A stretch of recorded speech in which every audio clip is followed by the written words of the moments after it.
After living in Korea for over 7 years, he decided to create a reliable English information source for foreigners in Daegu. He recently launched a monthly pocket-sized magazine. Meet Craig White, managing editor of Daegu Pockets.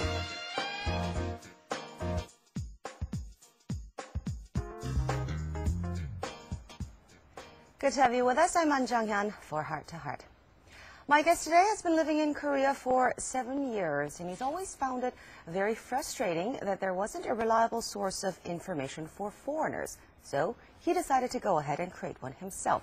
Let's meet the managing editor of Daegu Pockets, Craig White. Nice to meet you. Nice to meet you too. Thanks for having me. So 7 years in Korea. Not all in Daegu, though. No. I've been around. When I first came here, I was in Daegu, and I'm lucky for that because I fell in love with Daegu right away. But since then, I've spent about 2 years in Seoul, a little bit of time in Ulsan, a little bit of time in Gochang, and various parts of Seoul, and but mostly Daegu for about 4 years. Right. Well, you spent most of your time in Daegu, and you're still there. What is it about Daegu? I think it's just like anything that grows an attachment on anybody. There's a lot of foreigners that come to Korea and they stay here for a few years, and they tend to stay in this one place just because they get comfortable, the networks and the associations and stuff like that. So Daegu feels like a warm blanket for me. The people are not as in a frenzy as much as Seoul when I experienced here. I found it much more easier to network and branch out. The community there is much more intimate, I guess. And I think for all of those reasons, plus I think Daegu captures more of the essence of Korea, where in Seoul it's very metropolitan, cosmopolitan. Sometimes you have to go digging deeper in Seoul to find the spirit of Korea, whereas Daegu, it's right in your face. Interesting. What were you doing in Canada before coming here? Well, I was involved with sales and marketing roles, specifically in banking sector. So I was, my last position was working for an online financial firm where I was involved with customer service as well as marketing, online and offline marketing for the site. So you were a banker of sorts in Canada? Yeah, kind of a behind-the-scenes marketing type. Yeah. What made you decide to come to Korea? Well, the dot-com bust of 2000 basically shattered all dreams of the path that I was on at that time.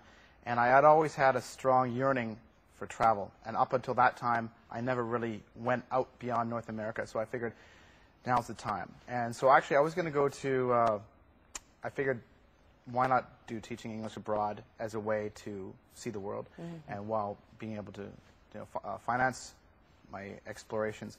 I was going to go to Korea and then maybe for a year, and then Taiwan, and then I was going to maybe move on to maybe India or something like that, and then go back to Canada and get back into the industry once the economy picks up. But you ended up staying. Went off on a different angle. Korea was your first stop, and you've been here since. Yeah. I instantly fell in love with it, specifically Daegu within a few days. Before coming to Korea, did you know much about this country? Well, I knew about it from the import-export type of aspects of it, such as the cars and Samsung, and as well as kimchi. I didn't even know how to pronounce soju that well at that point. I didn't even really understand what it was. So it was a very big acclimation process I had to get through. Well, you have said in other interviews that living here in Korea for 7 years, you've experienced more about Korean society and culture than any foreign tourists might. Could you give us an example of what that might be? Yeah, I would probably not go so far to say that there's other foreigners, foreign residents, who I've witnessed more than them. I would say all long-term foreign residents have found that little piece of hidden culture that maybe tourists miss.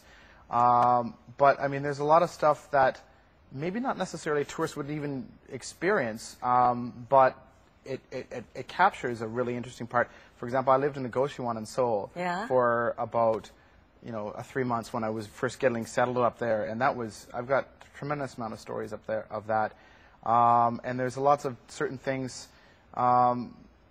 You get to a point where, especially in a place like Daegu, where there's a lack of English information. There's enough English information for the vital tourism areas, but for getting under the surface, there's a lot of hidden history there, and you have to get into the Korean. You have to translate the Korean.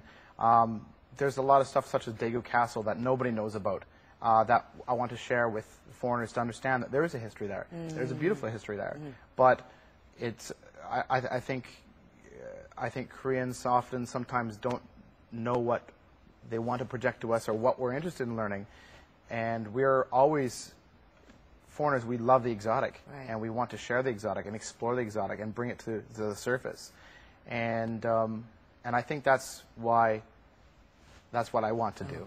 We'll talk more about the difference you feel in what you think Koreans want to show and what foreigners want to see. But in the meantime, if you were to go back to Canada and, say, introduce Korea to somebody who's never seen this side of the world, how would you do it? I would.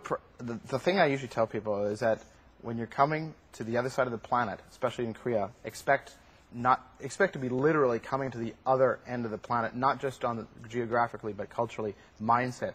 Everything is just. It's a lot of times every day might be a bizarre and confusing situation, and some days it could be just an exotically beautiful situation.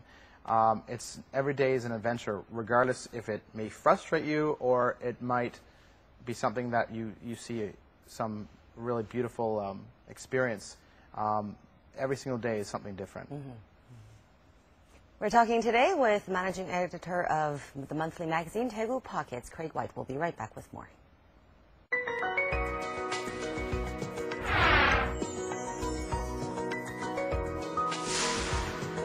Straight ahead, the production process of Daegu Pockets, the monthly city guide for foreigners in Daegu.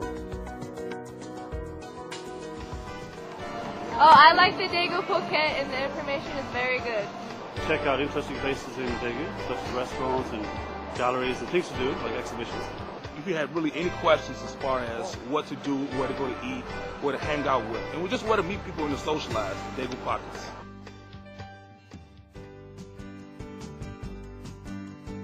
This is where the creators of the Daegu Pockets select news and information to be featured in the magazine for foreigners new to the city of Daegu. The team is busy exchanging ideas for the upcoming July issue. The Daegu Pockets is a monthly magazine put together by